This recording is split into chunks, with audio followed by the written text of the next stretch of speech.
अस्सलाम वालेकुम दोस्तों, welcome back to tech toolkit. कैसे हैं आप दोस्तों? आज की वीडियो भी बहुत ही ज़्यादा इंटरेस्टिंग होने वाली है और आज की वीडियो में हम लोग ये सीखने लगे हैं कि हम लोग डिफरेंट इमेजेस का कोलाज बनाते हुए कोई भी लोगो किस तरीके से क्रिएट कर सकते हैं। तो आज का वीडियो इसी टॉपिक के ऊपर होने वाला है, तो जल्दी से कर दो चैनल को सब्सक्राइब और मैं लेके चलता हूँ आपको आपकी 101 मास्टर क्लास में इन एडोबी आफ्टर इफेक्ट्स। तो चलो इसे जल्दी से करते हैं स्टार्ट।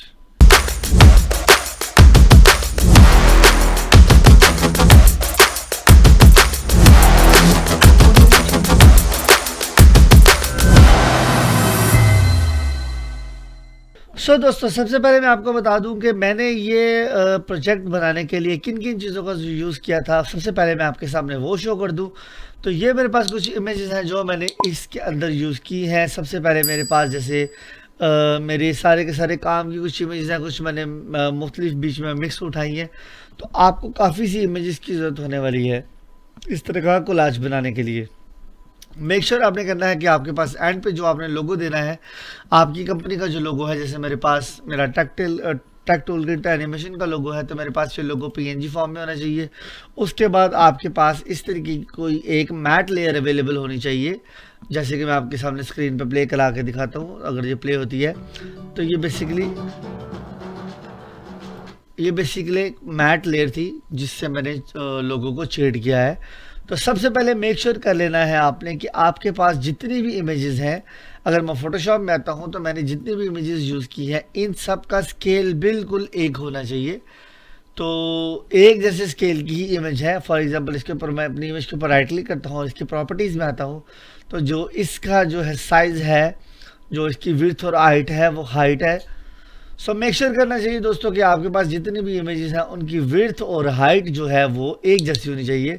जैसे कि अगर फॉर एग्जांपल मैं यहाँ से डिमेंशन में आपको आगे दिखाता हूँ तो मेरे पास इस इमेज की जो डिमेंशन है वो 1280 बाई 720 है। इस तरीके से मैं अगर कोई और इमेज भी ओपन करता हूँ, फॉर एग्जांपल जैसे मेरे पास ये इमेज है, तो इसके ऊपर मैं राइट क्लिक करता हूँ और इसकी प्रॉपर्टीज़ के अंदर आऊँगा फिलहाल यहाँ से। और प्रॉपर्टीज़ में आने के बाद अगर डिटेल में आता हूँ या इसकी डिटेल में सॉरी इसके आता हूँ, तो आपने कोशिश करना है कि इन सब की जो विड्थ और हाइट है वो बिल्कुल एक जैसी हो। तो इन सब की विड्थ और हाइट एक जैसी है।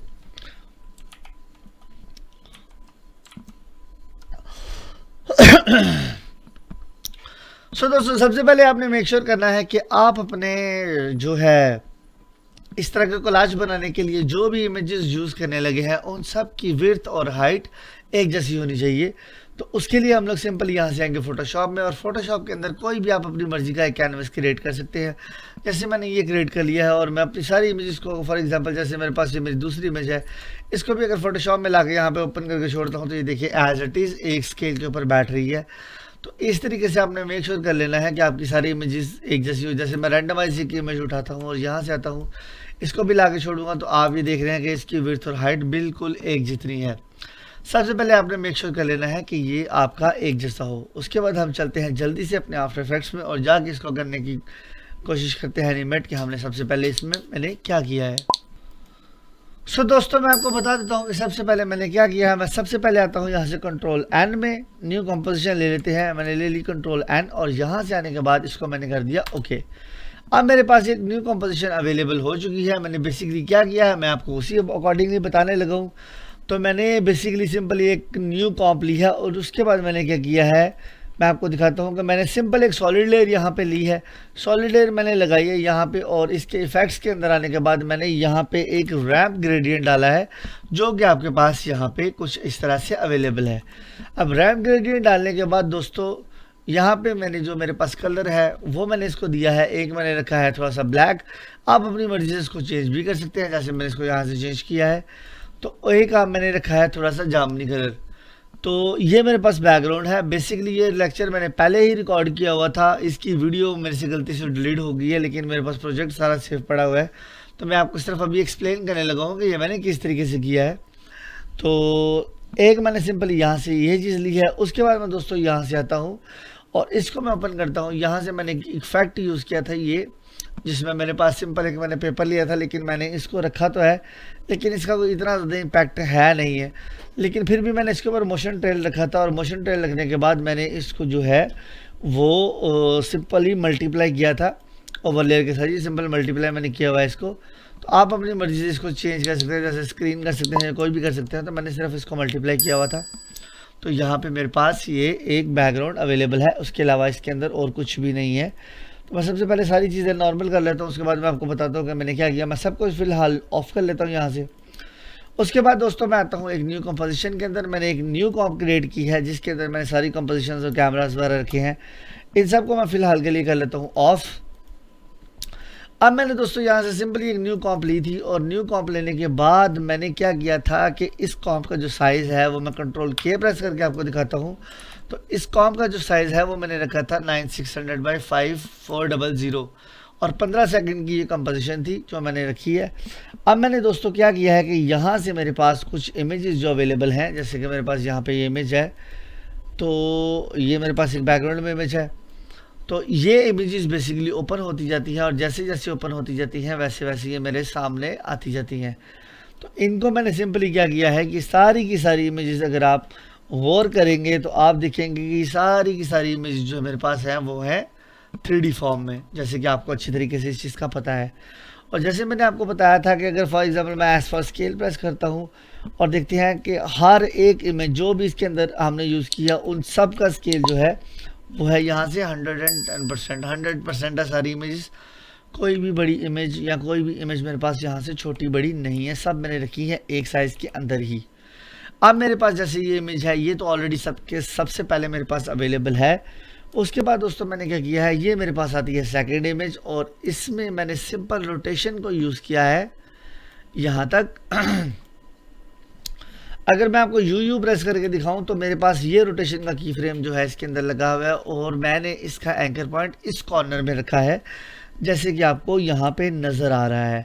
आप चाहें तो इसका एंकर पॉइंट पकड़ के चेंज भी कर सकते हैं, it's totally up to you. आपको यहाँ पे पसंद नहीं आता आप कहीं और लगा लें। इस तरीके से मेरे पास जो थर्ड वाली इमेज मैंने रखी है उसका मैंने एंकर पॉइंट रखा है इस कॉर्नर में। फोर्थ वाली जो मेरे पास इमेज है उसका मैंने कॉर्नर जो है मेरा पिवट पॉइंट रखा है वो बॉटम में। फिफ्थ वाली जो मेरी इमेज है उसका मैंने पिवट पॉइंट रखा है ऊपर। अगर आप इन सब को गौर से देखें तो आपको ये सारी चीज़ें यहाँ से नज़र आ रही होंगी। इस तरीके से मेरे पास जितनी दूसरी इमेजेस हैं उन सब के मैंने पिवट पॉइंट, जैसे ये इमेज है, ये इमेज है या ये इमेज है, इस सब के पिवट पॉइंट को साइड पे किया है। और साइड पे करने के बाद मैंने सब को रोटेशन से सिर्फ और सिर्फ ओपन किया है, इस तरह से ओपन किया है कि मेरे पास ये सारी की सारी स्क्रीन जो है वो ओपन हो जाए कुछ इस तरह से।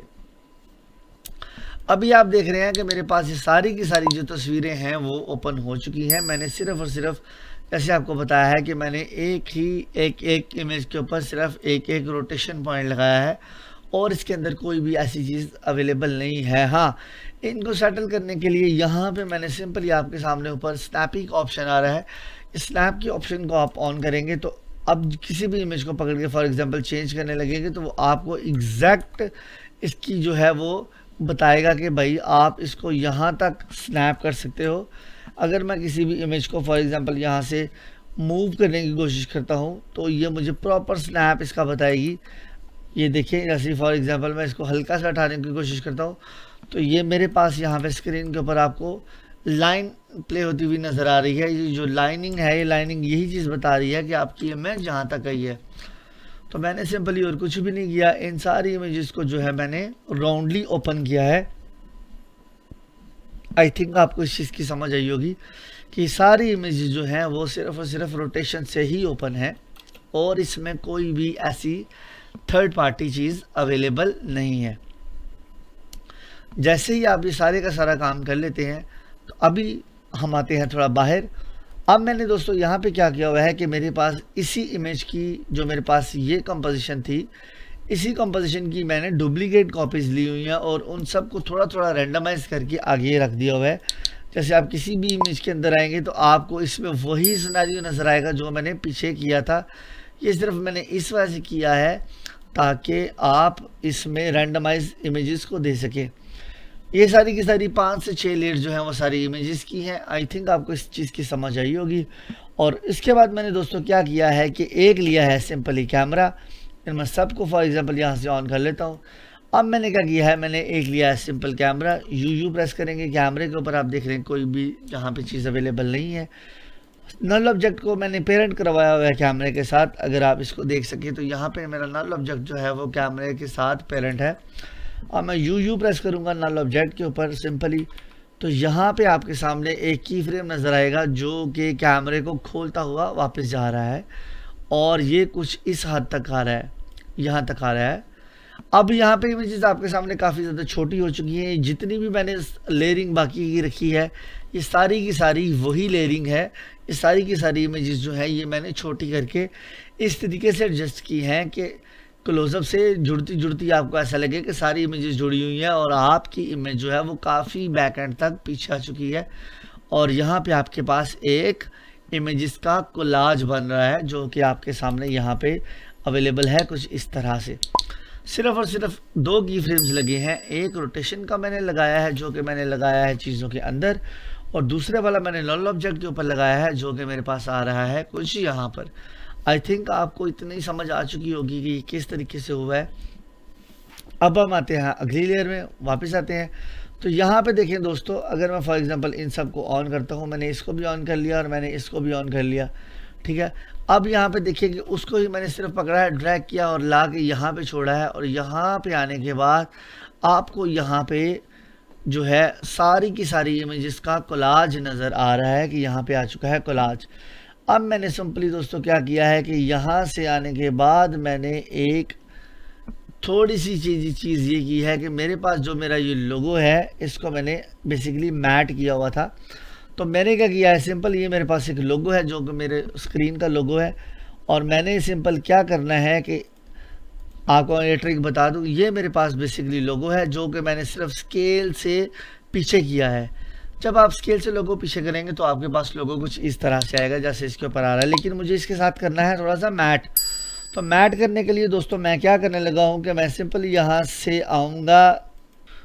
सो दोस्तों मैंने दोस्तों क्या किया हुआ है, सिंपली यहाँ से मैंने लोगों को किया हुआ है मैट। अगर मैं फॉर एग्जांपल इसको थोड़ा सा जूम इन करता हूँ तो आप देखेंगे कि यहाँ पे माय लोगो है जो कि मेरे पास लोगो है, और नीचे वो लोगो वाली फाइल है जिसमें हम लोगों ने सारी इमेजेस बनाई हैं।